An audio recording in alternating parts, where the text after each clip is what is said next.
la sanidad del alma. Todos ustedes que piden las conferencias pasadas, no las pidan el espíritu herido, porque así no se llama la serie. El espíritu herido fue el título de la primera conferencia. Si quieren ustedes alguna conferencia, solamente pídanla como título la sanidad del alma y la fecha, nada más. Y con mucho gusto pues se los traemos. Así que la serie se llama La sanidad del alma. Y estamos ahorita en esta serie tan maravillosa en la que hemos podido encontrar los conflictos internos que vivimos todos los seres humanos porque hemos sido heridos y lastimados de una u otra forma desde que éramos niños e inclusive desde que estábamos en el vientre de nuestra madre. Cada día los científicos descubren estas características que aparentemente pasaban de una forma superficial a los seres humanos, pero ya han descubierto los médicos, los genetistas, cómo una persona viviendo dentro del vientre de la matriz de una mujer es afectada emocionalmente, físicamente, por el estado emocional de la madre precisamente. Si la madre vivió el embarazo con mucha angustia y con problemas o con rechazo a la criatura y no quería que naciera, la criatura va a nacer con esos problemas y esas predisposiciones que comenzó a percibir desde que estaba en el vientre. Y pues claro que el bebé va a crecer aparentemente normal, después llega la juventud y muchos de estos problemas son reflejados o en la infancia o en la juventud. Y la mayor parte de las veces es después de los 18 o 20 años cuando la persona comienza a manifestar alguna anormalidad en su conducta, y es por eso que cuando los invitamos a que vengan a las clínicas que ya abrimos, ¿verdad? Tenemos una clínica en Satélite y otra clínica en Cuernavaca. Tratamos con problemas mentales, problemas de alcoholismo y de drogadicción precisamente. Ahí está mi hermana Tere, que es la directora. Ella es graduada en su carrera de psicología y tiene 2 doctorados en terapia familiar. Así que ella no aplica la psicología que aprendió, sino que aplica la palabra de Dios. Pero con sus bases que tuvo en la universidad, tenemos mucho más características. Su secretaria Eileen, que también es psicóloga graduada, tenemos mucho más facilidad de poder brindarles a ustedes una ayuda a los problemas mentales que puedan existir. Así que estamos desbancando ya a los psicólogos y a los psiquiatras, porque desde el siglo pasado, cuando se levantó Sigmund Freud y comenzó a postular sus teorías de la esquizofrenia, de la neurastenia, y comenzó a desarrollar lo que se llama el psicoanálisis freudiano, pues la psicología desbancó al Ministerio de Consejería Pastoral. No sé si ustedes estaban enterados en la historia de la iglesia. Y en los últimos 50 años, cuando los pastores tenían problemas de endemoniados en la iglesia, y problemas que una señora se le aparecía en la noche un chango y comenzaba a gritar ahí un niño de repente, inmediatamente los pastores, como no se podían ver capacitados para tratar, ¿a quién creen ustedes que enviaban a la gente? Vaya usted a ver al psicólogo, hermana, vaya a ver al psicólogo. Entonces Dios ha vuelto otra vez a desenterrar las verdades de su santa palabra y nos ha vuelto a entregar en nuestras manos los instrumentos que necesitamos, porque la palabra de Dios es absolutamente capaz, total y completa para cualquier problema de cualquier ser humano. Ya si la Biblia no pudiera ayudar y pudiera encontrarse consuelo y ayuda en otro lado, la Biblia sería imperfecta. Fíjense lo que les acabo de aseverar. Si no se encontrara o si no se encuentra en la Biblia la solución para cualquier problema que exista, entonces la Biblia es imperfecta. Y dice el apóstol Pablo en su segunda carta a Timoteo 3:16, toda escritura es inspirada por Dios y útil para enseñar, redarguir, corregir, instruir en justicia, a fin de que el cristiano sea una persona completa, madura, total, capaz de servir a Dios. Así que es maravilloso y le damos muchas gracias a Dios de comenzar ya otra vez a desbancar a muchos psicólogos y psiquiatras que la única terapia que pueden usar son pastillas tranquilizantes para tratar problemas que trascienden la psique y que tienen como raíz y origen el espíritu. Este es el fracaso de la psicología. El problema humano no es mental. El problema humano tiene su raíz espiritualmente.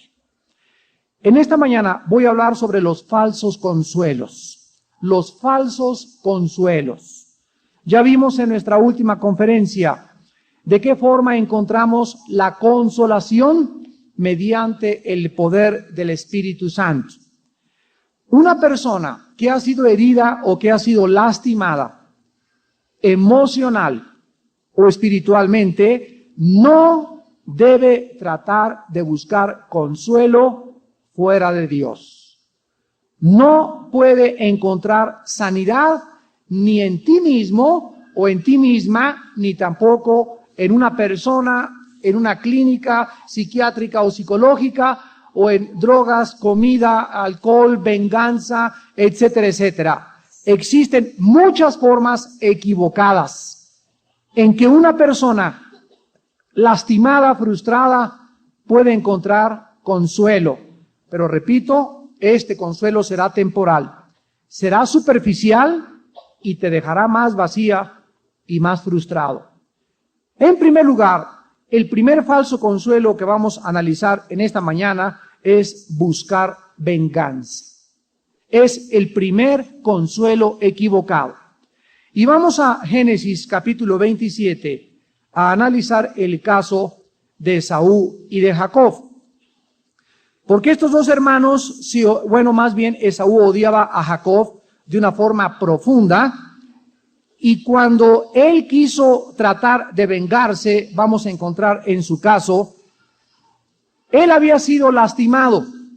Como muchos de ustedes han sido lastimados por un hermano mayor o una hermana mayor, que ha sido el consentido de tu papá o la consentida de tu mamá, y comenzaste a desarrollar envidia, comenzaste a desarrollar celos en contra de este hermano o de esta hermana, y así crecieron los hermanos Esaú y Jacob.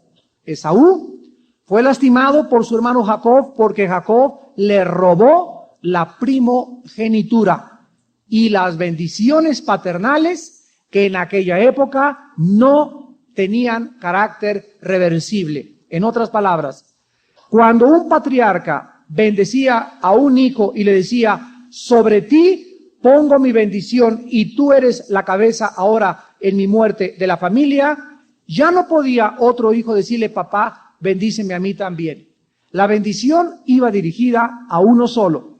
Imagínense ustedes lo que Esaú sintió cuando Jacob, su hermano, le robó aquello que él anteriormente había desechado. En Génesis 27, versículo 30 al 36, encontramos estas palabras: y aconteció, luego que Isaac acabó de bendecir a Jacob, y apenas había salido Jacob de delante de Isaac su padre, que Esaú su hermano volvió de cazar, e hizo él también guisados, y trajo a su padre, y le dijo, levántese mi padre, y coma de la casa de su hijo, para que me bendiga. Entonces Isaac su padre le dijo, ¿quién eres tú? Y él le dijo, yo soy tu hijo, tu primogénito Esaú. Y se estremeció Isaac grandemente y dijo, ¿quién es el que vino aquí que trajo casa y me dio y comí de todo antes que tú vinieses? Yo le bendije y será bendito. Cuando Esaú oyó las palabras de su padre, clamó con una muy grande y muy amarga exclamación y le dijo, bendíceme también a mí, padre mío. Y él le dijo, ¿vino tu hermano con engaño? Y tomó tu bendición. Y Esaú respondió, bien llamaron su nombre Jacob, pues ya me ha suplantado 2 veces, se apoderó de mi primogenitura, y he aquí ahora ha tomado mi bendición. Y dijo, ¿no has guardado bendición para mí? Vemos pues que este muchacho Esaú es lastimado, es herido emocionalmente. Comienza él a desarrollar odio, celos, y dice el versículo 41, y aborreció Esaú a Jacob por la bendición con que su padre le había bendecido, y dijo en su corazón: llegarán los días de luto de mi padre y yo mataré a mi hermano Jacob. Vemos pues que resuelve vengarse asesinando a su hermano, pero lo iba a hacer hasta que su padre se muriera. Cuando la madre Rebeca se entera de que Esaú, su hijo, quiere matar a su otro hijo Jacob, entonces Rebeca interviene inmediatamente y le advierte a Jacob. Versículo 42. Fueron dichas a Rebeca las palabras de Esaú, su hijo mayor, y ella envió y llamó a Jacob, su hijo menor, y le dijo: he aquí Esaú tu hermano se consuela acerca de ti con la idea de matarte. Ahora pues, hijo mío, obedece a mi voz y levántate y huye a casa de Labán mi hermano en Harán, y mora con él algunos días hasta que el enojo de tu hermano se mitigue, hasta que se aplaque la ira de tu hermano contra ti y olvide lo que le has hecho. Yo enviaré de entonces y te traeré de allá. ¿Por qué seré privada de vosotros ambos en un día? Aquí pues Rebeca, ella le dice: escápate y huye, y quiero que observen las palabras en el versículo 42 al final. Esaú tu hermano, ¿qué cosa? Se consuela. Vean ustedes que Esaú quería encontrar ¿qué cosa? Consuelo vengándose. Y no es así en la mayor parte de las personas que quieren vengarse. La persona que quiere vengarse dice: hasta que le ponche la narizota, y ahora que lo estruje y lo arrastre un carro y le pase una planadora por arriba, o se le caiga la casa arriba, o vaya yo y lo elimine o lo mate, en ese momento, ¿qué dice esa persona? Tendré descanso, tendré consuelo. Esaú quería y creía que iba a encontrar descanso o consuelo o sanidad a su ira y a sus celos asesinando a su hermano. Sin embargo, la pregunta persiste. Cuando tú matas a la persona a la que tantas ganas le traes, cuando tú te vengas, cuando tú le robas, cuando tú le haces a la persona ojo por ojo, diente por diente y le pagas como ella te hizo, ¿tú crees que vas a encontrar consuelo en tu corazón? Te equivocas. Porque una vez que tú hagas ese daño, entonces la Biblia dice que viene una ley que se llama: lo que sembramos, recogemos. En otras palabras, si alguien te avienta fuego y tú le contestas con fuego, se hace más grande el fuego de la chimenea. Crece el problema y de ninguna manera se resuelve. Veamos esta verdad en el libro de Romanos, en el Nuevo Testamento, capítulo 12, versículos 17 al 21. Este es el mejor pasaje que existe en toda la Biblia respecto al mecanismo psicológico de la venganza. Porque aquí se nos dan las razones y se nos explica por qué no debemos vengarnos. Romanos 12, 17 al 21. No paguéis, dice la Biblia, a nadie mal por mal. Procuren lo bueno delante de todos los hombres. Si es posible, en cuanto dependa de ti o de vosotros, estad en paz con todos los hombres. Vamos por orden. ¿Qué es lo primero que nos advierte Dios? ¿Qué cosa es pagar? Pagar es dar un salario. Si tú trabajas, tú vas a una compañía y llegas a los 15 días y les exiges, ¿qué cosa? Que te paguen. ¿Por qué? Porque te lo deben. Cuando tú estás diciendo, le quiero pagar a esa persona haciéndole esto, tú estás tratando de hacer o de cobrar un salario que no te pertenece. Entonces tú no tienes, dice la Biblia, ningún derecho de intervenir en hacerle mal a ninguna persona. En cuanto dependa de ti, dice el Espíritu Santo en esta mañana, trata de estar en paz con tu suegra, trata de estar en paz con tu vecino, trata de estar en paz con tus cuñadas. Si depende de ti, trata de estar en paz con la gente. No busques fricciones, no busques problemas, no busques que se agranden las cosas. Si hay alguien en tu familia que tiene un carácter o un temperamento agresivo y negativo, ya lo conoces, llévale la corriente, mira, está bien lo que tú quieras, adiós y nos vemos, pero trata de estar en paz con las personas a tu alrededor. Este es el consejo que Dios nos da en primer lugar. Segundo lugar, versículo 19. No os venguéis vosotros mismos, amados míos, sino dejad lugar a ¿qué cosa? A la ira de Dios. Acuérdense que la Biblia dice que el que toca a un cristiano, el que toca a un hijo o a una hija de Dios, está tocando la niña del ojo de Dios. Somos tan amados y somos tan queridos y estamos tan cerca de nuestro Señor Jesucristo, que cuando el apóstol Pablo comenzó a perseguir a los cristianos en el libro de los Hechos capítulo 9, y ahí estaba lleno de odio y de venganza en contra de esos que él decía que eran una secta llamada del Camino, se le aparece Jesucristo y lo tumba a la luz del caballo. Y en ese momento él oye una voz que le dice: Pablo, Pablo, ¿por qué me persigues? Pablo le pudo haber contestado: ¿quién eres tú? A ti no te estoy persiguiendo, no sé ni quién eres. Sin embargo, esa voz, esa aparición, ese ser celestial, el Hijo de Dios que se le apareció y lo tumbó del caballo, le estaba diciendo a Pablo que al perseguir a los cristianos, lo perseguía a él. Tan identificados estamos con Jesucristo que Dios nos dice que el que te persiga a ti, el que me persiga a mí, el que hable mal de ti, el que hable mal de mí, está persiguiendo y está hablando mal de nuestro Señor Jesucristo, porque somos el cuerpo de Cristo. Entonces, cuando un cristiano habla mal de otro cristiano, cuando una iglesia ataca a otra iglesia, y cuando entre los cristianos hay celos y problemas, son tan carnales y tienen una visión espiritual tan corta que no se dan cuenta que se lo están haciendo al Hijo de Dios. Por eso la Biblia nos manda amarnos y soportarnos y perdonarnos entre nosotros, porque yo no puedo de ninguna manera tener nada contra ti jamás. Porque el día que lo tenga contra ti, eres y representas a mi Señor. Y si yo te hago un daño a ti, se lo estoy haciendo a mi Señor Jesús. La Biblia dice: deja la ira a Dios, porque escrito está: mía es la venganza, yo pagaré, dice el Señor.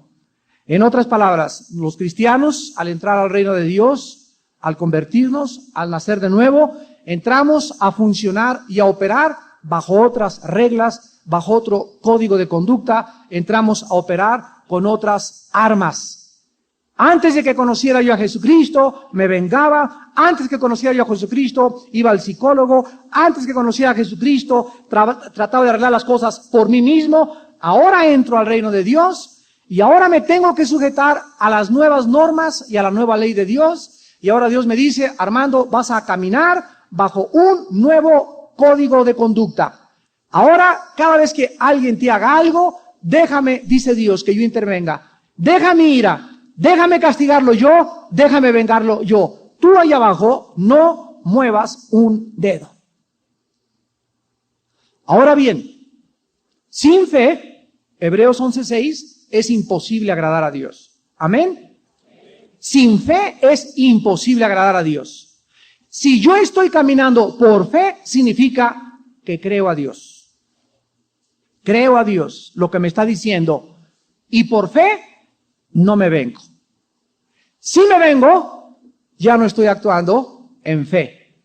Y ya no puedo agradar a Dios. Porque repito, sin fe es imposible agradar a Dios. Pero si yo no me vengo, si la esposa no se venga del marido y no le paga y no le quema el chorizo, ni los frijoles, ni le da el sartenazo, ni le pone pulgas en la cama, etcétera, etcétera, ¿qué está haciendo esa mujer? Está, por causa de su conciencia, creyéndole a Dios, y Dios, tarde o temprano, al ver a esa mujer sumisa y sujeta y aguantando las injusticias de su esposo, Dios interviene tarde o temprano. ¿Y cómo le va a tu maridito? Le va como en feria. Y la venganza que tú quisiste hacerle no se compara con la venganza de Dios.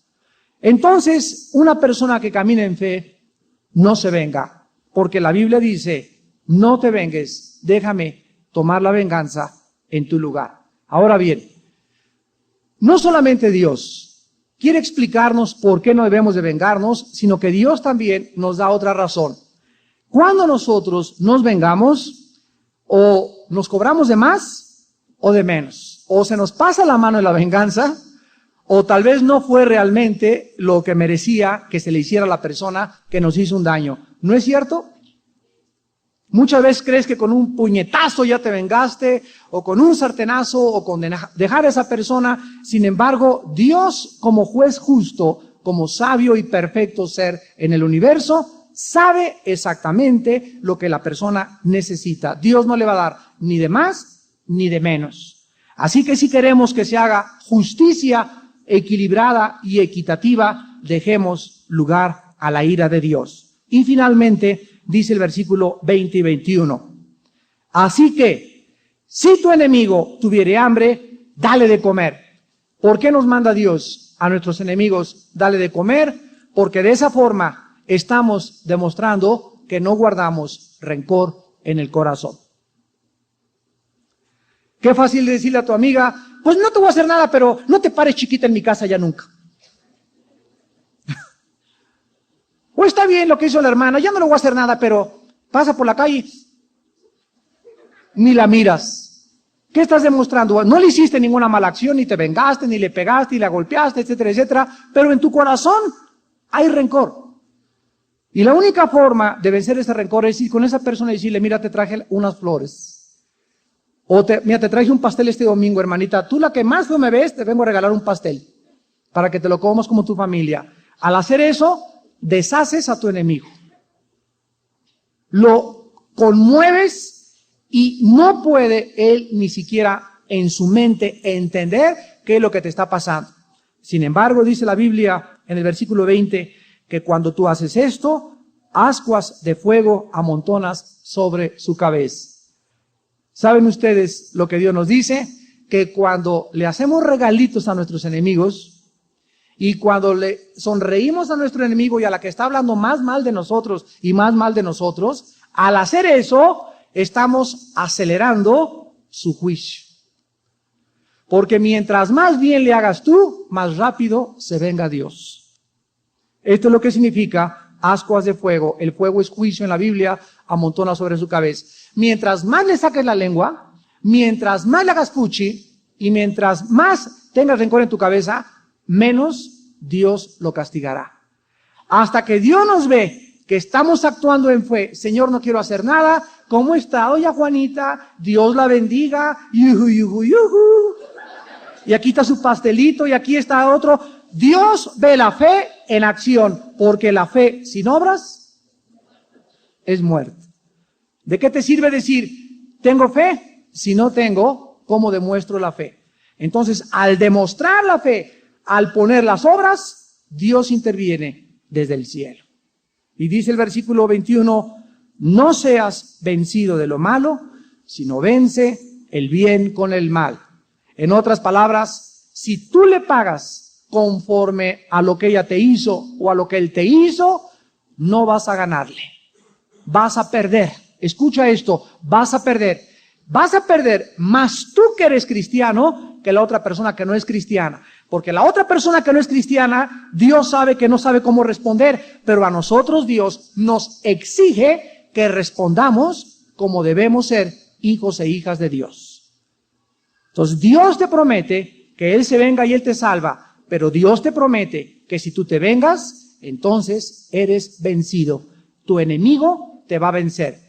Miren ustedes, esto pasa en todos los campos y hace algunos días. Hubo una pelea de box de los pesos completos y peleó Mike Tyson contra otro negrito llamado Holyfield. Este hermano cristiano Holyfield, el que le acaba de ganar a Mike Tyson, es un hermano, lo conozco yo desde hace muchos años y es un cristiano de testimonio. Ha dado su testimonio en los desayunos de los hombres de negocios en Estados Unidos, lo ha invitado el presidente, él ha leído la Biblia, él da escuela dominical en su iglesia, y antes de la pelea, los periódicos en Estados Unidos la anunciaron de esta manera: el Dios de Alá contra el Dios Jehová. Así anunciaron, a ver quién gana. Y los musulmanes, porque Mike Tyson es musulmán, comenzaron a retarle a Holyfield y antes de subir al ring le gritaron, a ver si es cierto que Jehová es más grande que Alá. Y cuando hay una confrontación aquí abajo en la tierra de esta categoría, Dios no puede ser burlado. Y miren la paliza que le puso a Tyson. Le quitó el título del peso completo y fue vindicado el nombre del Señor y el nombre de Holyfield.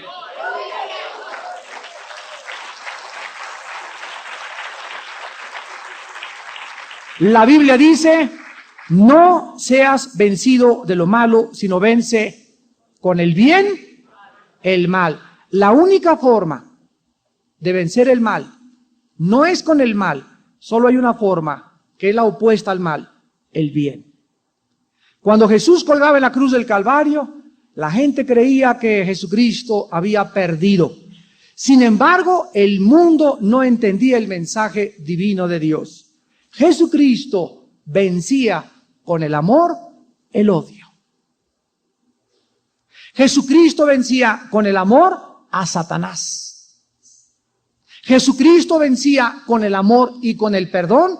Padre, perdónalos porque no saben lo que hacen. Esas palabras excelsas de Jesús, que llegaron a lo más alto y lo más sublime que un hombre expresado en la historia humana, vencieron al mal. Cristo venció con el bien el mal. Y ejemplo nos ha dejado para que sigamos sus pisadas. Nunca te vengues porque vas a perder. Número 2, aventuras sexuales. Vamos a Proverbios capítulo 7. Las aventuras sexuales es otro falso consuelo.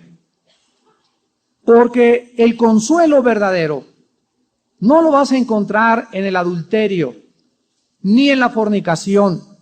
Sin embargo, es triste que muchas personas, cuando son heridas por su cónyuge, ya sea el hombre o la mujer, pues ya supe que mi marido andaba con otra, ya supe que mi esposo andaba con otra, o viceversa, quieren buscar aventuras extramaritales con el objeto de vengarse de la infidelidad.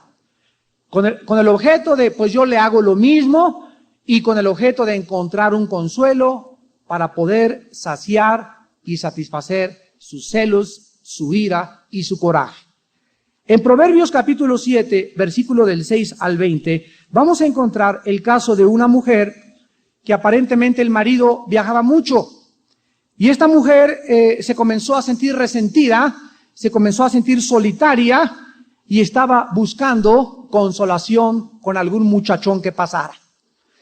Y dice Proverbios 7, versículo 6, porque mirando yo por la ventana de mi casa, por mi celosía vi entre los simples, consideré entre los jóvenes a un joven falto de entendimiento, el cual pasaba por la calle junto a la esquina e iba camino a la casa de ella a la tarde del día, cuando ya oscurecía, en la oscuridad y tinieblas de la noche. Cuando he aquí una mujer le sale al encuentro, con vestido o con atavío de ramera, ya se imaginan, un escote hasta por acá, una minifalda hasta por acá, y astuta de corazón, alborotadora y rencillosa, sus pies no pueden estar en casa. Unas veces está en la calle, otras en plaza satélite, acechando por todas las esquinas. Se asió de él y le besó con semblante descarado y le dijo, sacrificios de paz había prometido, hoy he pagado mis votos. Por tanto he salido a encontrarte buscando diligentemente tu rostro y te he hallado. He adornado mi cama con colchas, reclamadas con cordoncillos de chiconcuac. He perfumado mi cuarto con Chanel y con Chanel 5, mirra, canela. Ven, embriaguémonos de amores hasta la mañana, alegrémonos en amores, porque el marido no está en casa. Se ha ido a un largo viaje, la bolsa del dinero se llevó en su mano, el día señalado volverá a su casa. Esta muchacha casada, que el marido viajaba mucho, tal vez resentida, tal vez solitaria, ¿qué estaba buscando? Nos los da el versículo 18 la clave.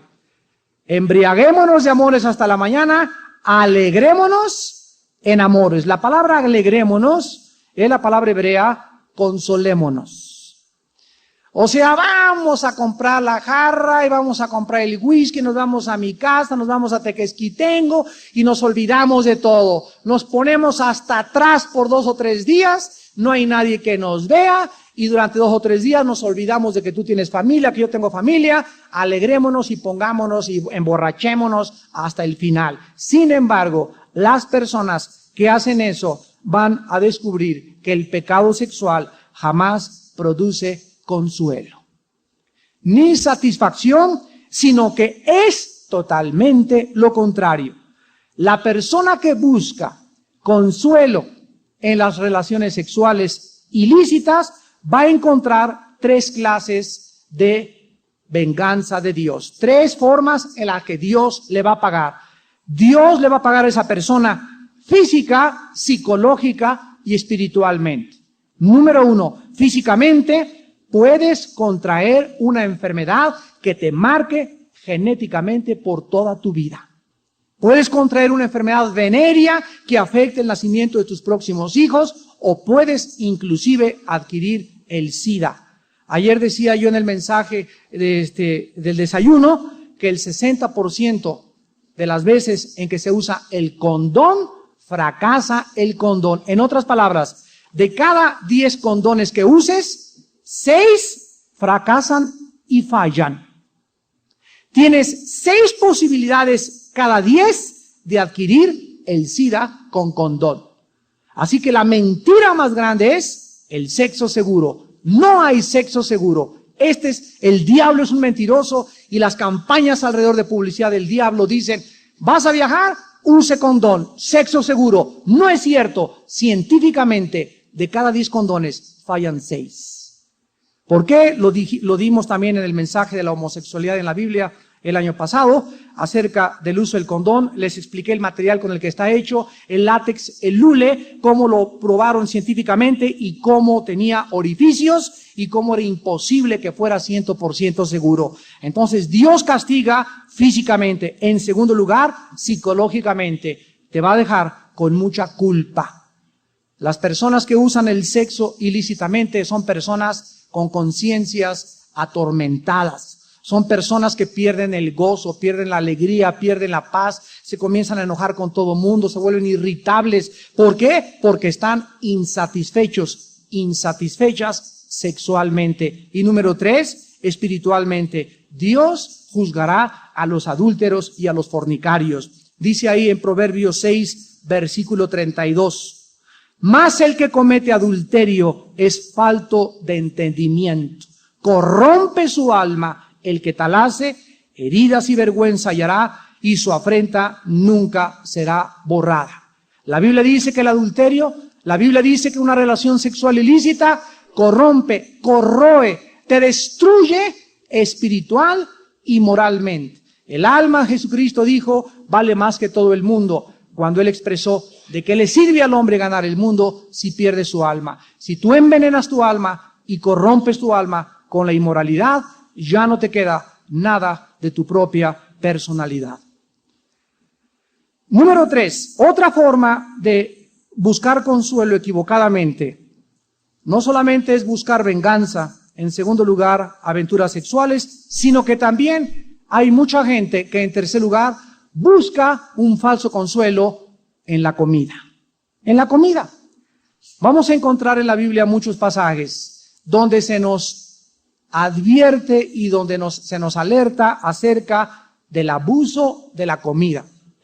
Hace como 3 o 4 días, mi suegro tiene como 75 años de edad y le fueron a hacer exámenes y pues resultó que no tiene nada. Tiene 75 años, no tiene colesterol, no tiene ácido úrico, no tiene nada. Y los doctores estaban espantados, ¿verdad? Y estaban asustados. Como usted es un caso único, es un garbanzo de la libra. Y entonces le preguntaron cuál era su secreto para llegar a esa edad.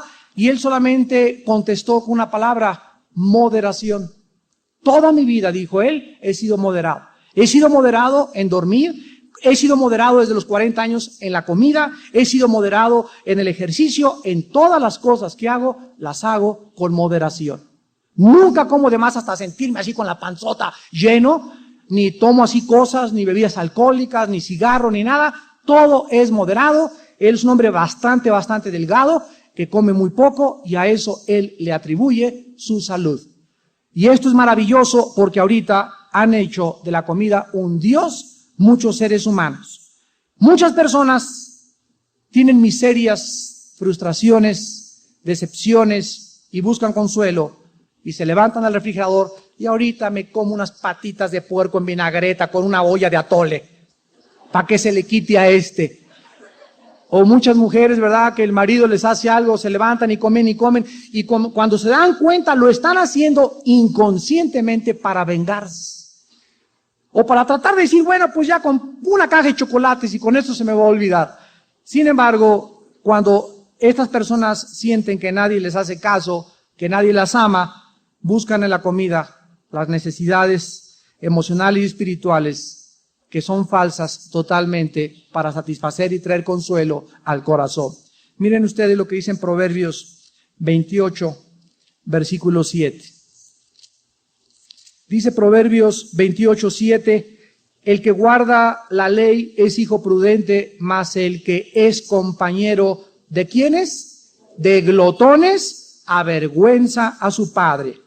En Proverbios 23, versículos del 1 al 2, dice el rey Salomón, cuando te sientes a comer con algún señor, considera bien lo que está delante de ti y qué cosa, pon cuchillo a tu garganta si tienes gran apetito.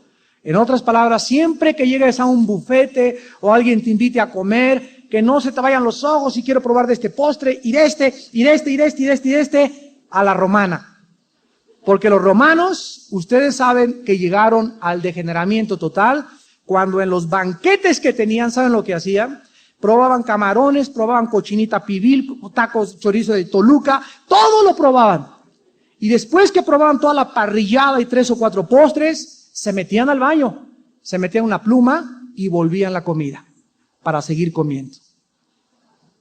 A ese grado llegaron y se les llamaba los bacanales romanos. Por eso ellos adoraban al dios Baco, que era el dios del alcohol, porque eran inmoderados y eran unas orgías de comida, de sexo y de alcohol. A ese grado llegaron los romanos. En el Evangelio de Lucas, capítulo 21, Jesucristo nos advierte que antes de que Él venga, van a existir millones de glotones en el mundo. Dice Lucas 21, versículo 34, miren también por vosotros mismos, que vuestros corazones no se carguen de glotonería y embriaguez y de los afanes de esta vida, y venga de repente sobre vosotros aquel día. Jesucristo advierte que antes de que Él venga al mundo, mucha gente va a tratar de escaparse de las frustraciones y de las vicisitudes y adversidades de la vida comiendo en demasía. Y finalmente dice también en Romanos capítulo 13, versículo 13, el apóstol Pablo advirtiéndole a los romanos cómo vivir. Romanos 13, 13, andemos como de día, honestamente, no en glotonerías y borracheras, no en lujurias y lascivias, no en contiendas y envidia. Yo le quiero decir a una persona que está sobrepasada de peso, que no se atreva a juzgar a alguien que se emborrache y que fume si ella primero no baja de peso.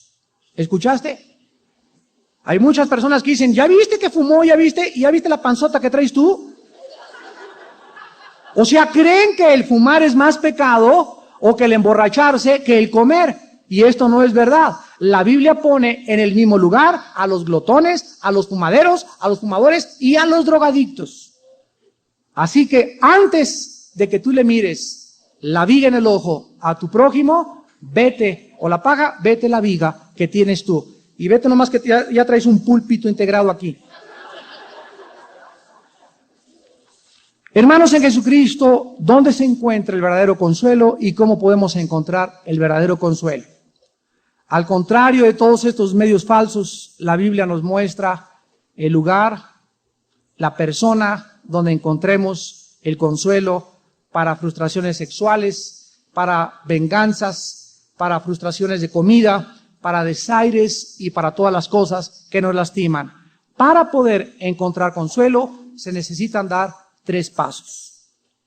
Número 1, es necesario, imprescindible, que confieses y aceptes la responsabilidad de tus pecados. Hay una filosofía actualmente en el mundo que es culpar a todos los demás. ¿Quién creen ustedes que es culpable de esta filosofía? Se van a sorprender. La culpa la tiene la psicología. Así es. Durante mucho tiempo comenzaron los psicólogos a decir lo siguiente, y esto creció cuando un hombre llamado Lee Harvey Oswald asesinó al presidente Kennedy en los 60s en la ciudad de Dallas, Texas.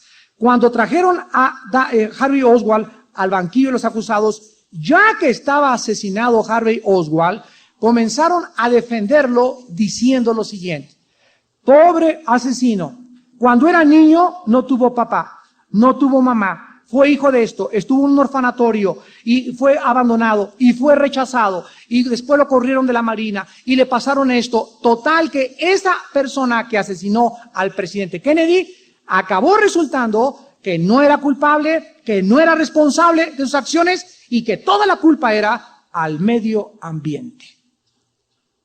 La pobre niña es una prostituta a los 20 años porque su mamá era una prostituta y porque el papá la violó a los 8 años. Quiero decirles lo siguiente, esta es la opinión del mundo, no de Dios. Dios te dice en esta mañana lo siguiente: así como tú tuviste una madre prostituta a los 20 años y así como tu padre te violó, ahora tú no tienes el derecho de repetir los pecados de tu padre porque tienes la oportunidad, y en mi gracia, dice el Señor, para levantarte y comenzar una nueva vida. Tú no tienes derecho a decir, yo soy así porque mi padre fue así, mi padre fue un infeliz, fue un miserable, me violó, me hizo lo que hayas hecho, o no me pagó los estudios, me abandonó, fui dejado totalmente tirado y junto al Estadio Azteca me recogió la policía cuando era bebé. Y ahora descubrí que soy huérfano y por eso soy como así, porque tengo odio contra todo el mundo. La Biblia dice que hasta que no confieses ese odio, ese rencor y aceptes tu responsabilidad, Dios no te puede sanar. En el libro del Génesis, capítulo 3, versículos del 11 al 13, encontramos el origen de echarle la culpa al medio ambiente, a mi mamá, a mi papá, a mi tío, a la colonia Peralvillo donde me crié, a lo que sea. Desde el jardín del Edén, cuando el hombre pecó contra Dios, el hombre comenzó a evadir su responsabilidad. Génesis 3, del 11 al 13. Dios le dijo: ¿quién te enseñó que estabas desnudo? ¿Has comido del árbol que yo te mandé no comieses? Y él respondió: la mujer que me diste por compañera me dio del árbol y yo comí. Vean ustedes que aquí el infeliz de Adán, el mentirosote de Adán, el hipocritón de Adán, le dice a Dios: si no me hubieras dado a esta, yo no sería como soy. Esta que me diste fue la que me obligó a comer la manzana. Dios ya no quiso discutir con él, ¿verdad? Porque le iba a decir, bueno, ¿qué te puso una pistola o qué? Pero hay cantidad de mujeres y hay cantidad de hombres que cuando los entrevistan dicen lo mismo: mi marido tiene la culpa de todo como yo soy. Esta mujer que tengo aquí con pelos de plumero es la culpable de mi personalidad. Y el día que una persona le diga a la esposa, al esposo, a los padres, no me importa a quién eche la culpa, una persona que le eche la culpa a las personas, a las circunstancias o al medio ambiente, es una persona inmadura emocional y espiritualmente. Nadie tiene la culpa más que tú, más que tú, y más que tú, y más que yo. Si mi papá fue lo que haya hecho, o mi esposa es de lo peor, yo no tengo por qué ser afectado, porque todo lo puedo en Cristo que me fortalece. Cuando Pablo le gritó a Dios en 2 Corintios 12, quítame este aguijón, o quítame esta suegra, o quítame esta mujer que tengo, o este problema que tengo, le gritó Dios, bástate. ¿Qué cosa? La gracia que tenemos de Dios es suficiente para superar cualquier problema. Cualquier problema. Nadie puede tener la culpa más que nosotros mismos. ¿Por qué? Porque Dios te dice, yo te puedo cambiar. Te educaron mal, yo te cambio. Heredaste cosas, yo te cambio. Que estás traumado, yo te quito el trauma. Pero deja de seguir echándole la culpa a las personas.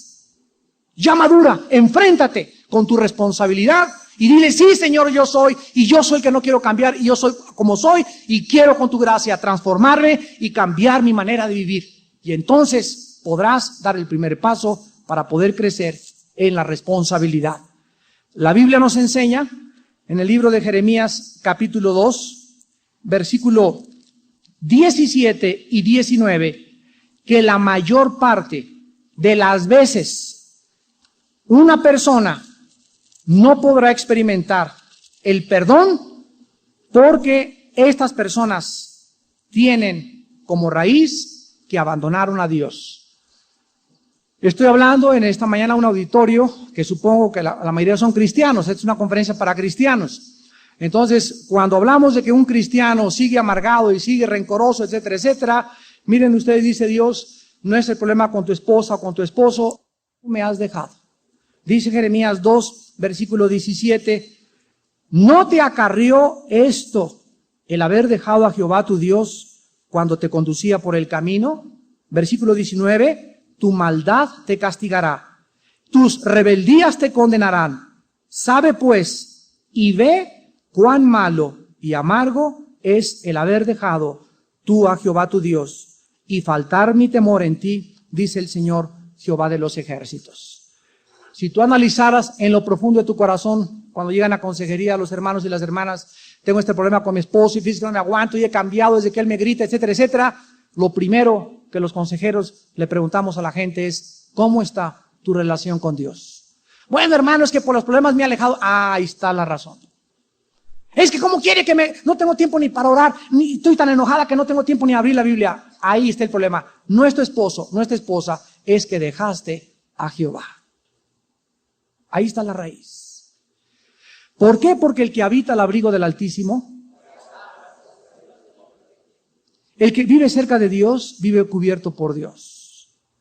Y al vivir cerca de Dios y al estar cubierto por Dios, tienes la capacidad y la fuerza de enfrentar cualquier problema de la vida.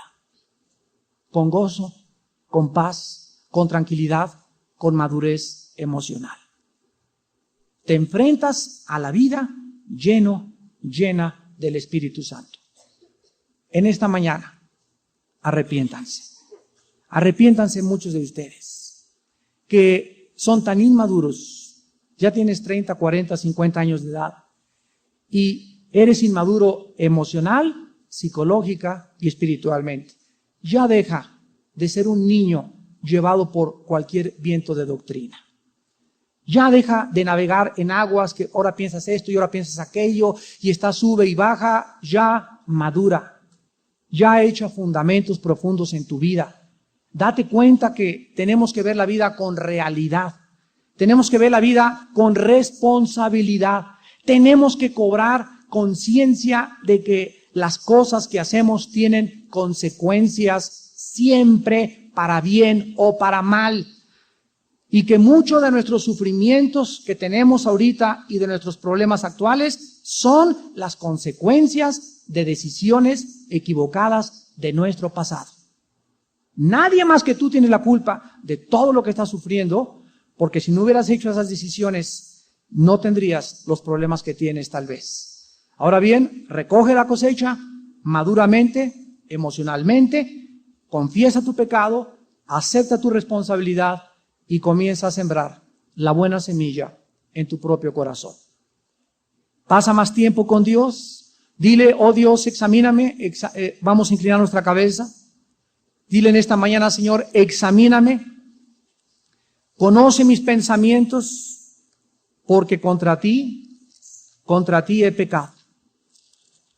Yo, Señor, acepto mi responsabilidad, culpable de la mayor parte de mis sufrimientos. Ten piedad, oh Dios, conforme a tu misericordia, conforme a la multitud de tus piedades, borra mis rebeliones. Lávame más y más de mi maldad, límpiame de mi pecado, porque yo reconozco mis rebeliones y mi pecado está siempre delante de mí. Contra ti, Señor, contra ti solo han sido mis pecados. He hecho lo malo delante de tus ojos, para que seas reconocido justo en tu palabra y tenido por puro en tu juicio. Tú amas la verdad en lo íntimo, en lo secreto me has hecho comprender sabiduría. Purifícame, Señor. Lávame, hazme oír gozo y alegría, y se recrearán los huesos que has abatido. Recobraré hasta mi salud, porque mi salud está relacionada con mi salud espiritual. Esconde tu rostro de mis pecados, Señor. Crea en mí un corazón limpio. Vuélveme el gozo de tu salvación, y espíritu noble me sustente. Nuestro Padre y nuestro Dios, te damos gracias por la sangre de Jesucristo, que nos limpia y nos sigue limpiando de toda maldad. Gracias porque en tu palabra encontramos la luz, la dirección que necesitamos para vivir una vida estable, emocional y espiritualmente. Una vida llena de paz, una vida donde no odiamos a nadie, no tenemos rencor contra nadie, una vida donde comemos moderadamente, dormimos moderadamente y sexualmente mantenemos la santidad. Oh Dios, esta es la única forma, tu palabra dice, no hay otra, de ser feliz. El camino de la santidad es el camino de la felicidad. El camino del pecado es el camino del sufrimiento y de todas las miserias que hay en este mundo. Recibimos tu consuelo y siempre, Señor, recordaremos que solo en ti está la paz. En el nombre de Jesús. Amén. Espiritual tan corta que no se dan cuenta que se lo están haciendo al Hijo de Dios. Por eso la Biblia nos manda amarnos y soportarnos y perdonarnos entre nosotros, porque yo no puedo de ninguna manera tener nada contra ti jamás. Porque el día que lo tenga contra ti, eres y representas a mi Señor. Y si yo te hago un daño a ti, se lo estoy haciendo a mi Señor Jesús. La Biblia dice, deja la ira a Dios, porque escrito está, mía es la venganza, yo pagaré, dice el Señor. En otras palabras, los cristianos, al entrar al reino de Dios, al convertirnos, al nacer de nuevo, entramos a funcionar y a operar bajo otras reglas, bajo otro código de conducta, entramos a operar con otras armas. Antes de que conociera yo a Jesucristo, me vengaba. Antes que conociera yo a Jesucristo, iba al psicólogo. Antes que conociera a Jesucristo, trataba de arreglar las cosas por mí mismo. Ahora entro al reino de Dios y ahora me tengo que sujetar a las nuevas normas y a la nueva ley de Dios. Y ahora Dios me dice, Armando, vas a caminar bajo un nuevo código de conducta. Ahora, cada vez que alguien te haga algo, déjame, dice Dios, que yo intervenga. Deja mi ira. Déjame castigarlo yo, déjame vengarlo yo. Tú ahí abajo no muevas un dedo. Ahora bien, sin fe, Hebreos 11:6, es imposible agradar a Dios. ¿Amén? Sin fe es imposible agradar a Dios. Si yo estoy caminando por fe, significa que creo a Dios. Creo a Dios, lo que me está diciendo. Y por fe, no me vengo. Si me vengo, ya no estoy actuando en fe. Y ya no puedo agradar a Dios. Porque repito, sin fe es imposible agradar a Dios. Pero si yo no me vengo, si la esposa no se venga del marido, y no le paga y no le quema el chorizo, ni los frijoles, ni le da el sartenazo, ni le pone pulgas en la cama, etcétera, etcétera, ¿Qué está haciendo esa mujer? Está por causa de su conciencia, creyéndole a Dios, y Dios, tarde o temprano, al ver a esa mujer sumisa y sujeta y aguantando las injusticias de su esposo, Dios interviene tarde o temprano. ¿Y cómo le va a tu maridito? Le va como en feria. Y la venganza que tú quisiste hacerle no se compara con la venganza de Dios. Entonces, una persona que camina en fe no se venga, porque la Biblia dice, no te vengues, déjame tomar la venganza en tu lugar. Ahora bien, no solamente Dios quiere explicarnos por qué no debemos de vengarnos, sino que Dios también nos da otra razón. Cuando nosotros nos vengamos, o nos cobramos de más o de menos, o se nos pasa la mano en la venganza, o tal vez no fue realmente lo que merecía que se le hiciera a la persona que nos hizo un daño. ¿No es cierto? Muchas veces crees que con un puñetazo ya te vengaste, o con un sartenazo, o con dejar a esa persona. Sin embargo, Dios, como juez justo, como sabio y perfecto ser en el universo, sabe exactamente lo que la persona necesita. Dios no le va a dar ni de más ni de menos. Así que si queremos que se haga justicia equilibrada y equitativa, dejemos lugar a la ira de Dios. Y finalmente, dice el versículo 20 y 21. Así que, si tu enemigo tuviere hambre, dale de comer. ¿Por qué nos manda Dios a nuestros enemigos dale de comer? Porque de esa forma estamos demostrando que no guardamos rencor en el corazón. Qué fácil decirle a tu amiga, pues no te voy a hacer nada, pero no te pares chiquita en mi casa ya nunca. O está bien lo que hizo la hermana, ya no le voy a hacer nada, pero pasa por la calle, ni la miras. ¿Qué estás demostrando? No le hiciste ninguna mala acción, ni te vengaste, ni le pegaste, ni la golpeaste, etcétera, etcétera, pero en tu corazón hay rencor. Y la única forma de vencer ese rencor es ir con esa persona y decirle, mira, te traje unas flores. O mira, te traje un pastel este domingo, hermanita. Tú la que más no me ves, te vengo a regalar un pastel para que te lo comas como tu familia. Al hacer eso, deshaces a tu enemigo. Lo conmueves y no puede él ni siquiera en su mente entender qué es lo que te está pasando. Sin embargo, dice la Biblia en el versículo 20, que cuando tú haces esto, ascuas de fuego amontonas sobre su cabeza. ¿Saben ustedes lo que Dios nos dice? Que cuando le hacemos regalitos a nuestros enemigos y cuando le sonreímos a nuestro enemigo y a la que está hablando más mal de nosotros y más mal de nosotros, al hacer eso, estamos acelerando su juicio. Porque mientras más bien le hagas tú, más rápido se venga Dios. Esto es lo que significa ascuas de fuego. El fuego es juicio en la Biblia, amontona sobre su cabeza. Mientras más le saques la lengua, mientras más le hagas fuchi y mientras más tengas rencor en tu cabeza, menos Dios lo castigará.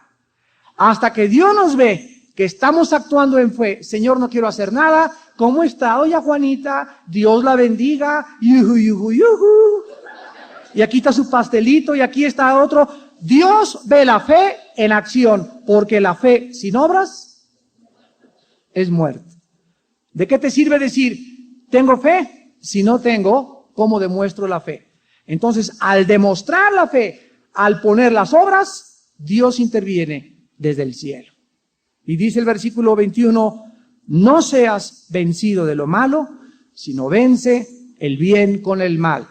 En otras palabras, si tú le pagas conforme a lo que ella te hizo o a lo que él te hizo, no vas a ganarle. Vas a perder. Escucha esto, vas a perder. Vas a perder más tú que eres cristiano que la otra persona que no es cristiana. Porque la otra persona que no es cristiana, Dios sabe que no sabe cómo responder, pero a nosotros Dios nos exige que respondamos como debemos ser hijos e hijas de Dios. Entonces Dios te promete que Él se venga y Él te salva, pero Dios te promete que si tú te vengas, entonces eres vencido. Tu enemigo te va a vencer. Miren ustedes, esto pasa en todos los campos y hace algunos días. Hubo una pelea de box de los pesos completos y peleó Mike Tyson contra otro negrito llamado Holyfield. Este hermano cristiano Holyfield, el que le acaba de ganar a Mike Tyson, es un hermano, lo conozco yo desde hace muchos años y es un cristiano de testimonio. Ha dado su testimonio en los desayunos de los hombres de negocios en Estados Unidos, lo ha invitado el presidente, él ha leído la Biblia, él da escuela dominical en su iglesia, y antes de la pelea, los periódicos en Estados Unidos la anunciaron de esta manera: el Dios de Alá contra el Dios Jehová. Así anunciaron, a ver quién gana. Y los musulmanes, porque Mike Tyson es musulmán, comenzaron a retarle a Holyfield y antes de subir al ring le gritaron, a ver si es cierto que Jehová es más grande que Alá. Y cuando hay una confrontación aquí abajo en la tierra de esta categoría, Dios no puede ser burlado. Y miren la paliza que le puso a Tyson. Le quitó el título del peso completo y fue vindicado el nombre del Señor y el nombre de Holyfield.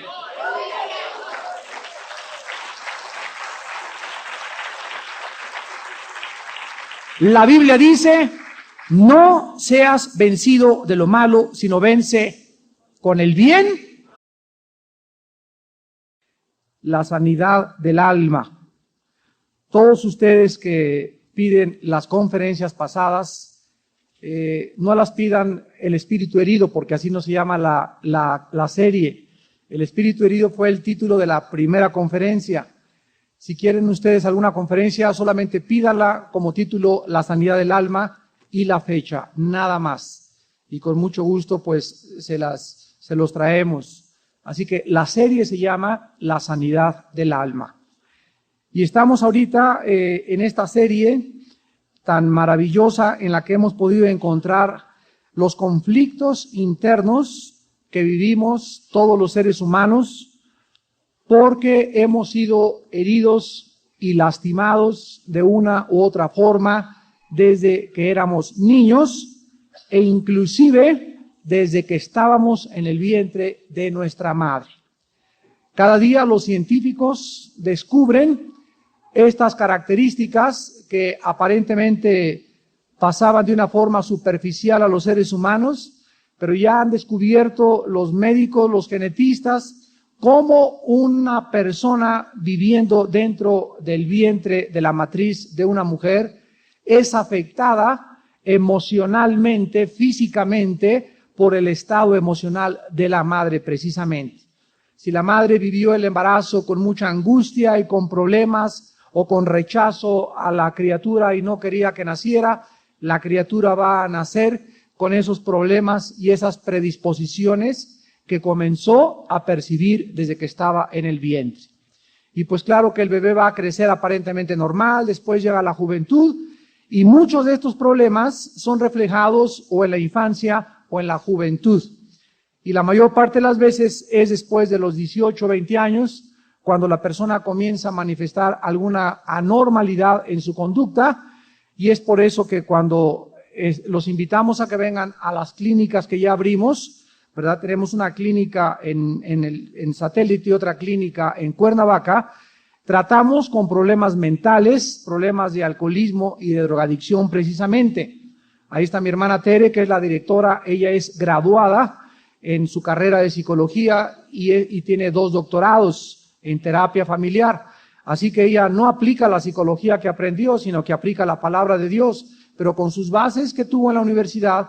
Tenemos mucho más características. Su secretaria Eileen, que también es psicóloga graduada, tenemos mucho más facilidad de poder brindarles a ustedes una ayuda a los problemas mentales que puedan existir.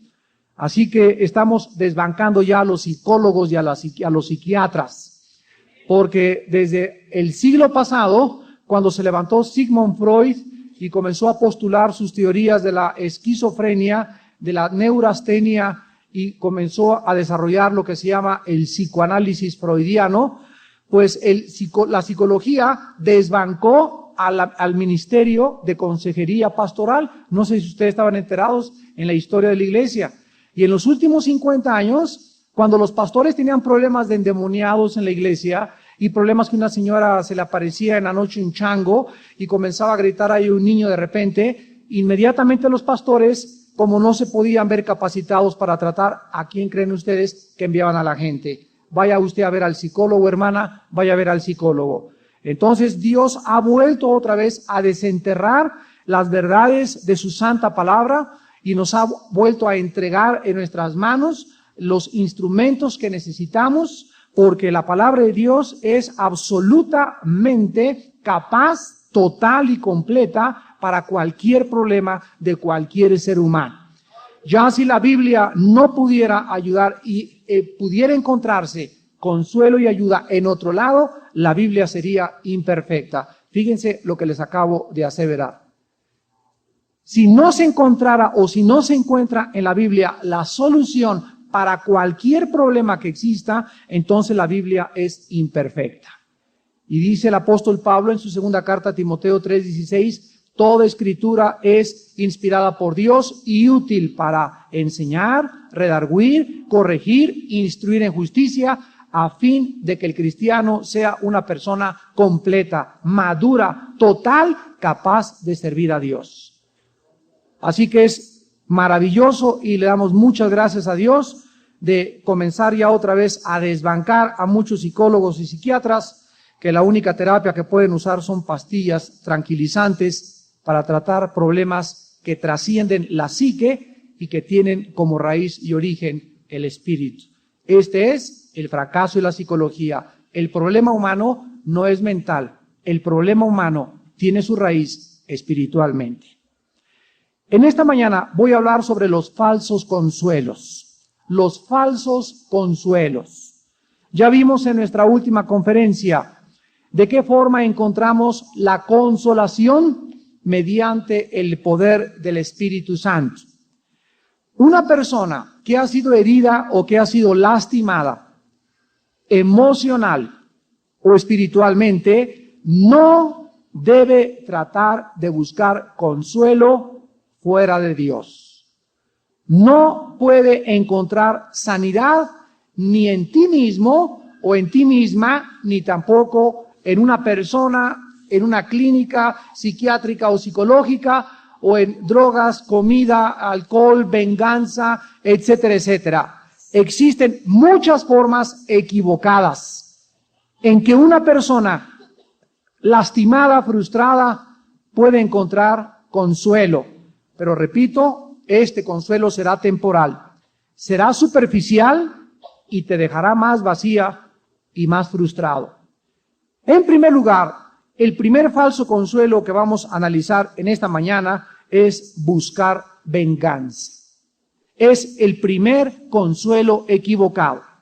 Y vamos a Génesis capítulo 27 a analizar el caso de Esaú y de Jacob.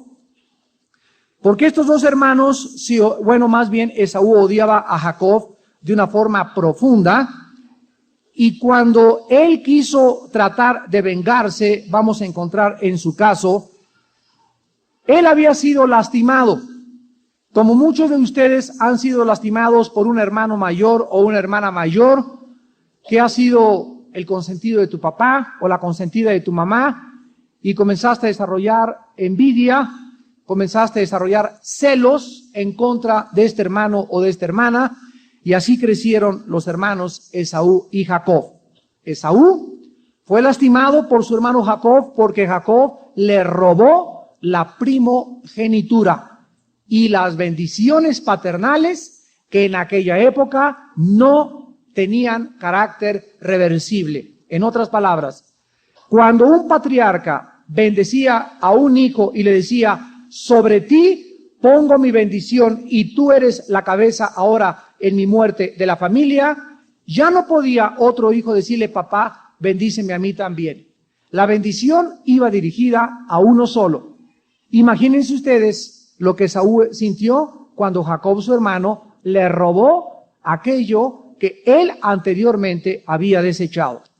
En Génesis 27, versículo 30 al 36, encontramos estas palabras: y aconteció, luego que Isaac acabó de bendecir a Jacob, y apenas había salido Jacob de delante de Isaac su padre, que Esaú su hermano volvió de cazar, e hizo él también guisados, y trajo a su padre, y le dijo, levántese mi padre y coma de la casa de su hijo para que me bendiga. Entonces Isaac su padre le dijo, ¿quién eres tú? Y él le dijo, yo soy tu hijo, tu primogénito Esaú. Y se estremeció Isaac grandemente y dijo, ¿quién es el que vino aquí que trajo casa y me dio y comí de todo antes que tú vinieses? Yo le bendije y será bendito. Cuando Esaú oyó las palabras de su padre, clamó con una muy grande y muy amarga exclamación y le dijo, bendíceme también a mí, padre mío. Y él le dijo, ¿vino tu hermano con engaño? Y tomó tu bendición. Y Esaú respondió, bien llamaron su nombre Jacob, pues ya me ha suplantado 2 veces, se apoderó de mi primogenitura, y he aquí ahora ha tomado mi bendición. Y dijo, ¿no has guardado bendición para mí? Vemos pues que este muchacho Esaú es lastimado, es herido emocionalmente. Comienza él a desarrollar odio, celos, y dice el versículo 41, y aborreció Esaú a Jacob por la bendición con que su padre le había bendecido, y dijo en su corazón, llegarán los días de luto de mi padre, y yo mataré a mi hermano Jacob. Vemos pues que resuelve vengarse asesinando a su hermano, pero lo iba a hacer hasta que su padre se muriera. Cuando la madre, Rebeca, se entera de que Esaú, su hijo, quiere matar a su otro hijo Jacob, entonces Rebeca interviene inmediatamente y le advierte a Jacob. Versículo 42. Fueron dichas a Rebeca las palabras de Esaú, su hijo mayor, y ella envió y llamó a Jacob, su hijo menor, y le dijo, he aquí Esaú tu hermano se consuela acerca de ti con la idea de matarte. Ahora pues, hijo mío, obedece a mi voz y levántate y huye a casa de Labán mi hermano en Harán, y mora con él algunos días hasta que el enojo de tu hermano se mitigue, hasta que se aplaque la ira de tu hermano contra ti y olvide lo que le has hecho. Yo enviaré de entonces y te traeré de allá. ¿Por qué seré privada de vosotros ambos en un día? Aquí pues Rebeca, ella le dice, escápate y huye, y quiero que observen las palabras en el versículo 42 al final. Esaú, tu hermano, ¿qué cosa? Se consuela. Vean ustedes que Esaú quería encontrar ¿qué cosa? Consuelo vengándose. Y no es así en la mayor parte de las personas que quieren vengarse. La persona que quiere vengarse dice, hasta que le ponche la narizota, y ahora que lo estruje y lo arrastre un carro y le pase una planadora por arriba, o se le caiga la casa arriba, o vaya yo y lo elimine o lo mate, en ese momento, ¿qué dice esa persona? Tendré descanso, tendré consuelo. Esaú quería y creía que iba a encontrar descanso o consuelo o sanidad a su ira y a sus celos asesinando a su hermano. Sin embargo, la pregunta persiste. Cuando tú matas a la persona a la que tantas ganas le traes, cuando tú te vengas, cuando tú le robas, cuando tú le haces a la persona ojo por ojo, diente por diente y le pagas como ella te hizo, ¿tú crees que vas a encontrar consuelo en tu corazón? Te equivocas. Porque una vez que tú hagas ese daño, entonces la Biblia dice que viene una ley que se llama lo que sembramos, recogemos. En otras palabras, si alguien te avienta fuego y tú le contestas con fuego, se hace más grande el fuego de la chimenea. Crece el problema y de ninguna manera se resuelve. Veamos esta verdad en el libro de Romanos, en el Nuevo Testamento, capítulo 12, versículos 17 al 21. Este es el mejor pasaje que existe en toda la Biblia respecto al mecanismo psicológico de la venganza. Porque aquí se nos dan las razones y se nos explica por qué no debemos vengarnos. Romanos 12, 17 al 21. No paguéis, dice la Biblia, a nadie mal por mal.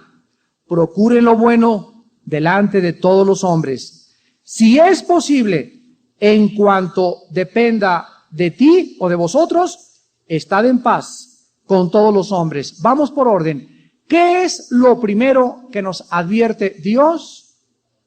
¿Qué cosa es pagar? Pagar es dar un salario. Si tú trabajas, tú vas a una compañía y llegas a los 15 días y les exiges, ¿qué cosa? Que te paguen. ¿Por qué? Porque te lo deben. Cuando tú estás diciendo, le quiero pagar a esa persona haciéndole esto, tú estás tratando de hacer o de cobrar un salario que no te pertenece. Entonces tú no tienes, dice la Biblia, ningún derecho de intervenir en hacerle mal a ninguna persona.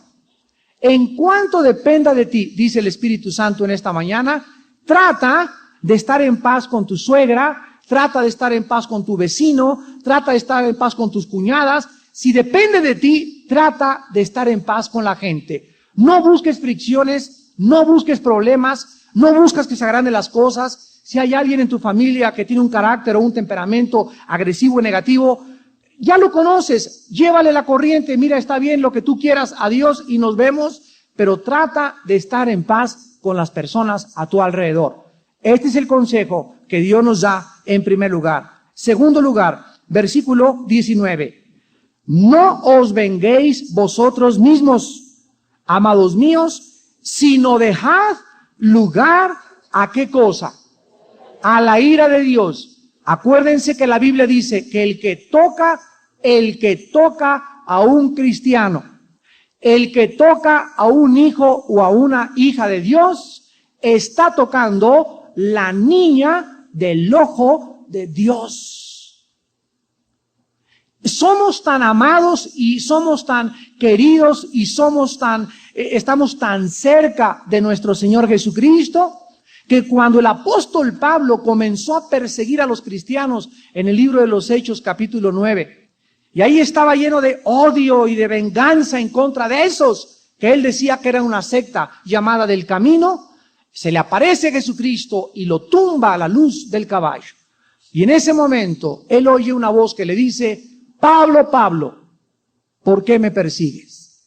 Pablo le pudo haber contestado, ¿quién eres tú? A ti no te estoy persiguiendo, no sé ni quién eres. Sin embargo, esa voz, esa aparición, ese ser celestial, el Hijo de Dios que se le apareció y lo tumbó del caballo, le estaba diciendo a Pablo que al perseguir a los cristianos, lo perseguía a él. Tan identificados estamos con Jesucristo que Dios nos dice que el que te persiga a ti, el que me persiga a mí, el que hable mal de ti, el que hable mal de mí, está persiguiendo y está hablando mal de nuestro Señor Jesucristo, porque somos el cuerpo de Cristo. Entonces, cuando un cristiano habla mal de otro cristiano, cuando una iglesia ataca a otra iglesia, y cuando entre los cristianos hay celos y problemas, son tan carnales y tienen una visión espiritual. Tiene como 75 años de edad y le fueron a hacer exámenes. Y pues resultó que no tiene nada, tiene 75 años, no tiene colesterol, no tiene ácido úrico, no tiene nada, de nada. Y los doctores estaban espantados, ¿verdad? Y estaban asustados, como usted es un caso único, es un garbanzo de la libra. Y entonces le preguntaron que cuál era su secreto para llegar a esa edad, y él solamente contestó con una palabra, moderación. Toda mi vida, dijo él, he sido moderado. He sido moderado en dormir. He sido moderado desde los 40 años en la comida, he sido moderado en el ejercicio, en todas las cosas que hago, las hago con moderación. Nunca como de más hasta sentirme así con la panzota lleno, ni tomo así cosas, ni bebidas alcohólicas, ni cigarro, ni nada. Todo es moderado. Él es un hombre bastante delgado, que come muy poco y a eso él le atribuye su salud.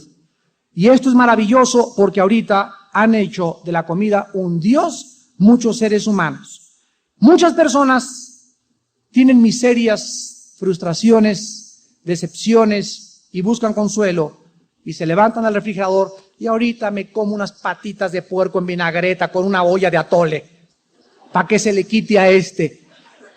O muchas mujeres, ¿verdad? Que el marido les hace algo, se levantan y comen y cuando se dan cuenta lo están haciendo inconscientemente para vengarse. O para tratar de decir, bueno, pues ya con una caja de chocolates y con esto se me va a olvidar. Sin embargo, Cuando estas personas sienten que nadie les hace caso, que nadie las ama, buscan en la comida las necesidades emocionales y espirituales que son falsas totalmente para satisfacer y traer consuelo al corazón. Miren ustedes lo que dice en Proverbios 28, versículo 7. Dice Proverbios 28, 7, el que guarda la ley es hijo prudente, mas el que es compañero ¿de quiénes? De glotones, avergüenza a su padre. En Proverbios 23, versículos del 1 al 2, dice el rey Salomón, cuando te sientes a comer con algún señor, considera bien lo que está delante de ti y qué cosa, pon cuchillo a tu garganta si tienes gran apetito. En otras palabras, siempre que llegues a un bufete o alguien te invite a comer, que no se te vayan los ojos y quiero probar de este postre y de este, y de este, y de este, y de este, y de este, a la romana. Porque los romanos, ustedes saben que llegaron al degeneramiento total cuando en los banquetes que tenían, ¿saben lo que hacían? Probaban camarones, probaban cochinita pibil, tacos, chorizo de Toluca, todo lo probaban. Y después que probaban toda la parrillada y 3 o 4 postres, se metían al baño, se metían una pluma y volvían la comida para seguir comiendo. A ese grado llegaron y se les llamaba los bacanales romanos. Por eso ellos adoraban al dios Baco, que era el dios del alcohol, porque eran inmoderados y eran unas orgías de comida, de sexo y de alcohol. A ese grado llegaron los romanos. En el Evangelio de Lucas, capítulo 21, Jesucristo nos advierte que antes de que Él venga, van a existir millones de glotones en el mundo. Dice Lucas 21, versículo 34, miren también por vosotros mismos, que vuestros corazones no se carguen de glotonería y embriaguez y de los afanes de esta vida, y venga de repente sobre vosotros aquel día. Jesucristo advierte que antes de que Él venga al mundo, mucha gente va a tratar de escaparse de las frustraciones y de las vicisitudes y adversidades de la vida, comiendo en demasía. Y finalmente dice también en Romanos, capítulo 13, versículo 13, el apóstol Pablo, advirtiéndole a los romanos cómo vivir, Romanos 13, 13, andemos como de día, honestamente, no en glotonerías y borracheras, no en lujurias y lascivias, no en contiendas y envidia. Yo le quiero decir a una persona que está sobrepasada de peso, que no se atreva a juzgar a alguien que se emborrache y que fume si ella primero no baja de peso. ¿Escuchaste? Hay muchas personas que dicen, ¿ya viste que fumó? ¿Ya viste la panzota que traes tú? O sea, creen que el fumar es más pecado o que el emborracharse que el comer. Y esto no es verdad. La Biblia pone en el mismo lugar a los glotones, a los fumaderos, a los fumadores y a los drogadictos. Así que antes de que tú le mires la viga en el ojo a tu prójimo, vete, o la paga, vete la viga que tienes tú. Y vete nomás que ya traes un púlpito integrado aquí. Hermanos en Jesucristo, ¿dónde se encuentra el verdadero consuelo y cómo podemos encontrar el verdadero consuelo? Al contrario de todos estos medios falsos, la Biblia nos muestra el lugar, la persona donde encontremos el consuelo para frustraciones sexuales, para venganzas, para frustraciones de comida, para desaires y para todas las cosas que nos lastiman. Para poder encontrar consuelo, se necesitan dar 3 pasos. Número 1, es necesario, imprescindible, que confieses y aceptes la responsabilidad de tus pecados. Hay una filosofía actualmente en el mundo que es culpar a todos los demás. ¿Quién creen ustedes que es culpable de esta filosofía? Se van a sorprender. La culpa la tiene la psicología. Así es. Durante mucho tiempo comenzaron los psicólogos a decir lo siguiente, y esto creció cuando un hombre llamado Lee Harvey Oswald asesinó al presidente Kennedy en los 60s en la ciudad de Dallas, Texas. Cuando trajeron a Harvey Oswald al banquillo de los acusados, ya que estaba asesinado Harvey Oswald, comenzaron a defenderlo diciendo lo siguiente: pobre asesino, cuando era niño no tuvo papá, no tuvo mamá, fue hijo de esto, estuvo en un orfanatorio y fue abandonado y fue rechazado y después lo corrieron de la marina y le pasaron esto. Total que esa persona que asesinó al presidente Kennedy acabó resultando que no era culpable, que no era responsable de sus acciones y que toda la culpa era al medio ambiente. La pobre niña es una prostituta a los 20 años porque su mamá era una prostituta y porque el papá la violó a los 8 años. Quiero decirles lo siguiente, esta es la opinión del mundo, no de Dios. Dios te dice en esta mañana lo siguiente: así como tú tuviste una madre prostituta a los 20 años y así como tu padre te violó, ahora tú no tienes el derecho de repetir los pecados de tu padre, porque tienes la oportunidad, y en mi gracia, dice el Señor, para levantarte y comenzar una nueva vida. Tú no tienes derecho a decir, yo soy así porque mi padre fue así, mi padre fue un infeliz, fue un miserable, me violó, me hizo lo que hayas hecho, o no me pagó los estudios, me abandonó, fui dejado totalmente tirado y junto al Estadio Azteca me recogió la policía cuando era bebé. Y ahora descubrí que soy huérfano y por eso soy como así, porque tengo odio contra todo el mundo. La Biblia dice que hasta que no confieses ese odio, ese rencor y aceptes tu responsabilidad, el mal, la única forma de vencer el mal no es con el mal, solo hay una forma que es la opuesta al mal, el bien. Cuando Jesús colgaba en la cruz del Calvario, la gente creía que Jesucristo había perdido. Sin embargo, el mundo no entendía el mensaje divino de Dios. Jesucristo vencía con el amor el odio. Jesucristo vencía con el amor a Satanás. Jesucristo vencía con el amor y con el perdón. Padre, perdónalos porque no saben lo que hacen. Esas palabras excelsas de Jesús, que llegaron a lo más alto y lo más sublime que un hombre expresado en la historia humana, vencieron al mal. Cristo venció con el bien el mal. Y ejemplo nos ha dejado para que sigamos sus pisadas. Nunca te vengues porque vas a perder. Número 2, aventuras sexuales. Vamos a Proverbios capítulo 7. Las aventuras sexuales es otro falso consuelo. Porque el consuelo verdadero no lo vas a encontrar en el adulterio, ni en la fornicación. Sin embargo, es triste que muchas personas, cuando son heridas por su cónyuge, ya sea el hombre o la mujer, pues ya supe que mi marido andaba con otra, ya supe que mi esposo andaba con otra, o viceversa, quieren buscar aventuras extramaritales con el objeto de vengarse de la infidelidad, con el objeto de, pues yo le hago lo mismo, y con el objeto de encontrar un consuelo para poder saciar y satisfacer sus celos, su ira y su coraje. En Proverbios capítulo 7, versículo del 6 al 20, vamos a encontrar el caso de una mujer que aparentemente el marido viajaba mucho, y esta mujer se comenzó a sentir resentida, se comenzó a sentir solitaria y estaba buscando consolación con algún muchachón que pasara.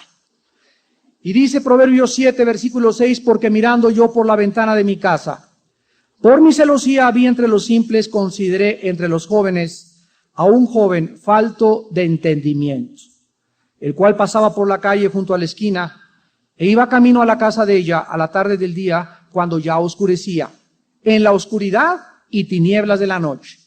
Cuando he aquí una mujer le sale al encuentro, con vestido o con atavío de ramera, ya se imaginan, un escote hasta por acá, una minifalda hasta por acá, y astuta de corazón, alborotadora y rencillosa, sus pies no pueden estar en casa. Unas veces está en la calle, otras en Plaza Satélite, acechando por todas las esquinas. Se asió de él y le besó con semblante descarado y le dijo: sacrificios de paz había prometido, hoy he pagado mis votos. Por tanto he salido a encontrarte buscando diligentemente tu rostro y te he hallado. He adornado mi cama con colchas, reclamados con cordoncillos de chiconcuac. He perfumado mi cuarto con Chanel y con Chanel 5, mirra, canela. Ven, embriaguémonos de amores hasta la mañana, alegrémonos en amores, porque el marido no está en casa. Se ha ido a un largo viaje, la bolsa del dinero se llevó en su mano, el día señalado volverá a su casa. Esta muchacha casada, que el marido viajaba mucho, tal vez resentida, tal vez solitaria, ¿qué estaba buscando? Nos los da el versículo 18, la clave. Embriaguémonos de amores hasta la mañana, alegrémonos en amores. La palabra alegrémonos es la palabra hebrea consolémonos. O sea, vamos a comprar la jarra y vamos a comprar el whisky, nos vamos a mi casa, nos vamos a Tequesquitengo y nos olvidamos de todo. Nos ponemos hasta atrás por 2 o 3 días, no hay nadie que nos vea y durante 2 o 3 días nos olvidamos de que tú tienes familia, que yo tengo familia, alegrémonos y pongámonos y emborrachémonos hasta el final. Sin embargo, las personas que hacen eso van a descubrir que el pecado sexual jamás produce consuelo, ni satisfacción, sino que es totalmente lo contrario. La persona que busca consuelo en las relaciones sexuales ilícitas va a encontrar 3 clases de venganza de Dios, 3 formas en las que Dios le va a pagar. Dios le va a pagar a esa persona física, psicológica y espiritualmente. Número 1, físicamente. Puedes contraer una enfermedad que te marque genéticamente por toda tu vida. Puedes contraer una enfermedad venérea que afecte el nacimiento de tus próximos hijos, o puedes inclusive adquirir el SIDA. Ayer decía yo en el mensaje del desayuno que el 60% de las veces en que se usa el condón, fracasa el condón. En otras palabras, de cada 10 condones que uses, 6 fracasan y fallan. Tienes 6 posibilidades cada 10 de adquirir el SIDA con condón. Así que la mentira más grande es el sexo seguro. No hay sexo seguro. El diablo es un mentiroso y las campañas alrededor de publicidad del diablo dicen: ¿vas a viajar? Use condón. Sexo seguro. No es cierto. Científicamente, de cada 10 condones fallan 6. ¿Por qué? Lo dimos también en el mensaje de la homosexualidad en la Biblia el año pasado, acerca del uso del condón. Les expliqué el material con el que está hecho, el látex, el lule, cómo lo probaron científicamente y cómo tenía orificios y cómo era imposible que fuera 100% seguro. Entonces, Dios castiga físicamente. En segundo lugar, psicológicamente. Te va a dejar con mucha culpa. Las personas que usan el sexo ilícitamente son personas con conciencias atormentadas. Son personas que pierden el gozo, pierden la alegría, pierden la paz, se comienzan a enojar con todo mundo, se vuelven irritables. ¿Por qué? Porque están insatisfechas sexualmente. Y número 3, espiritualmente. Dios juzgará a los adúlteros y a los fornicarios. Dice ahí en Proverbios 6, versículo 32. Mas el que comete adulterio es falto de entendimiento. Corrompe su alma. El que tal hace, heridas y vergüenza hallará, y su afrenta nunca será borrada. La Biblia dice que el adulterio, la Biblia dice que una relación sexual ilícita corrompe, corroe, te destruye espiritual y moralmente. El alma, Jesucristo dijo, vale más que todo el mundo, cuando Él expresó de qué le sirve al hombre ganar el mundo si pierde su alma. Si tú envenenas tu alma y corrompes tu alma con la inmoralidad, ya no te queda nada de tu propia personalidad. Número 3, otra forma de buscar consuelo equivocadamente, no solamente es buscar venganza, En segundo lugar, aventuras sexuales, sino que también hay mucha gente que, en tercer lugar, busca un falso consuelo en la comida. En la comida. Vamos a encontrar en la Biblia muchos pasajes donde se nos advierte y donde se nos alerta acerca del abuso de la comida. Hace como 3 o 4 días, mi suegro